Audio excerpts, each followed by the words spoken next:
And welcome back to Hardball. A group of conservatives unveiled a new litmus test of sorts for potential Republican candidates to abide by. This so-called purity test would require the Republican Party to withhold campaign money and support from candidates who don't follow at least 8 of the 10 core principles on the checklist.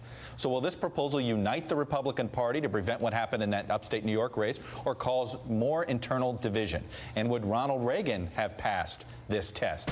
Syndicated columnist Tony Blankley is a former Reagan aide and aide to Newt Gingrich, press secretary for him. And Craig Shirley is author of Rendezvous with Destiny, about Ronald Reagan and the campaign that changed America. He's also the CEO and president of Shirley and Bannister Public Affairs. Gentlemen, let's go over the quick 10 points very quickly, and then we'll discuss the merits of having one of these tests. This is a proposed resolution of the Republican National Committee that they could take under in January.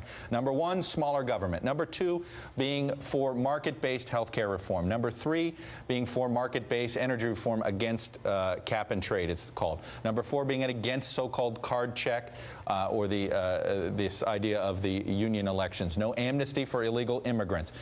For victory in Iraq and Afghanistan and giving the generals the troops that they want. Number 7 would be to contain Iran and North Korea on nuclear weapons. Number 8 being for the Defense of Marriage Act. Number 9, no health care rationing or abortion funding. And number 10, no gun restrictions. A few things jumped out at me when I read this. One was a ton of references to Ronald Reagan. And Craig, I put this to you. The youngest person to have cast a vote for Ronald Reagan is 43 right now. Right. Okay, in 2012, that person will be 46. Right. How can you keep going back to Reagan as the rallying point for the party? But I think it's a mistake to think it's about Reagan. It's always been about his principles, and he would say that it wasn't about him. It was about the principles that he derived from the Constitution, from Thomas Paine, Thomas Jefferson, that the individual is more important than the state, and that's what these principles are about: is reducing government and returning power to the states and localities. And so I don't think that he would have a particular problem with this.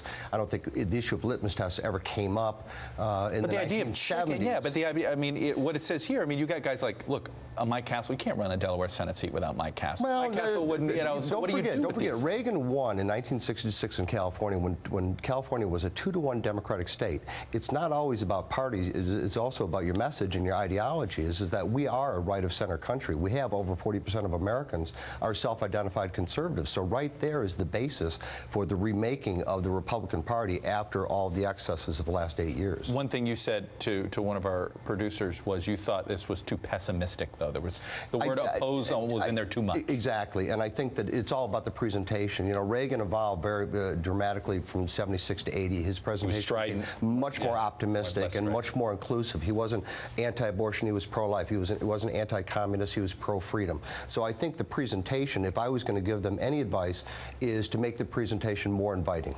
Tony, where are you on this? Look, you were there at the '94 revolution for the Republicans. And the 80 and 64. Oh, right. And a bunch of those Republicans that won in 1994 wouldn't have passed this litmus test. Yeah, look, I'm not particularly for litmus tests. I think factions in parties often try to push that. If, in fact, the issues they're pushing are broadly popular with their party, then most politicians will be tropic to a popular position. Sure. If it's not, it doesn't matter. So I think it's a certain sense sort of silly and futile. On the other hand, I think what's motivating this I agree with. And what's motivating it, I think, is that there's this great reaction to the excesses of the current administration. And the Republican Party needs to embrace and be part of that, not be to the side of it in some way or carping at it. And I understand that, but there's a lot of people that are going to say, hey, wait a minute, Republicans were in charge when these wars were going on. Republicans were in charge when the debt, I'm just saying, when the debt ballooned, and so. Well, that'll be the Democratic argument. I understand that. The point is that right now, the energy in this country is about multi-trillion-dollar deficits, about confiscating General Motors. It's about events that we've never seen in our history. There's a lot of people, whether it's 40 or 60% of the country, we'll find out next November, and the Republican Party has to be confiscating General Motors.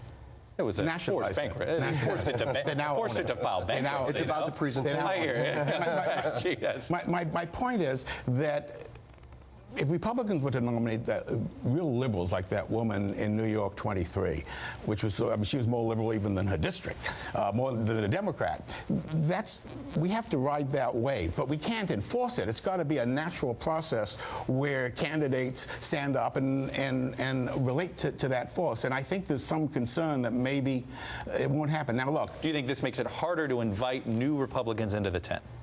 A little bit by saying, hey, you got to have this test. It's obvious that if you're running in certain districts, you can't embrace those positions. I'd much rather have Nancy Johnson in a Connecticut seat, who was a moderate Republican, rather than a liberal Democrat. Club for Growth wouldn't want that. I understand. I disagree with them. I think they've resulted in nothing but defeating a Republican candidate. You wanted to jump in on this? No, go ahead. No. Okay. but these party primaries are going to push some of these candidates to the right. Yes. And some will argue that yes. it's going to put a Mark Kirk, for instance, in Illinois. He is obviously very nervous he's watching what's happening to Charlie Crist in Florida. Right. So he went out and asked for Sarah Palin's endorsement. And he has come, very critical on some issues on trying to win some favor with conservatives. If that makes it so that he can't win the general, then have you... Let me be a voice in the wilderness for polarization. I think it's intellectually dishonest to go out there and present to the American people a party that has liberal Republicans, moderate Republicans, and conservative Republicans, a Democratic Party that has conservative Republicans, moderate Republicans, and liberal Democrats, is that when you have two parties with diametrically opposing views, one organized around the concept of freedom, the other organized around the concept of justice, and they give the American voter an honest choice. I think that is much more intellectually honest for the American voter, so that they have a clear choice of who they and what set of principles they want to lead this country. Tony, would this be easier if this were Europe and the way the Europeans are set up? Because then you could have a coalition, because essentially we have two parties that have three coalitions inside each party, right? A national governing party in America is always a coalition, because there isn't a majority for one or the other. We are a right-of-center country now. During the 30s, during the 60s, we were a left-of-center country, but you still have to have a coalition. Roosevelt was a coalition of Southern segregationists and Northern integrationists. Good heavens. Right. So, of course there's got to be a coalition. And by the way, some of my conservative friends who are worried that if we let a moderate or a liberal win in New England, it'll affect the party. Look at the Democratic Party, which got back to their majority by reaching out to moderate candidates in Montana and other places. Yet they've got the most left-of-center Democratic leadership in caucus now since 1933. So all that happened was, by putting in moderates, that gave them the majority. It didn't move the party to the right. This is as left as the Democrats have been, but they're now left and in a majority. If the Republican Party is always going to be right-of-center, and if we have enough new members, then we're a majority right-of-center. So what is it that how do you stop these? I mean, is this a problem that the RNC, there's not enough leadership there to sort of stop these things, that because there's no central figure to organize around, you're going to have these factions pop up and say, hey, we want purity tests, and the Club for Growth is now a player. Everybody's their own player. But it's healthy. A year ago, the Republican Party was brain dead. You couldn't find a pulse if you put it into the emergency room.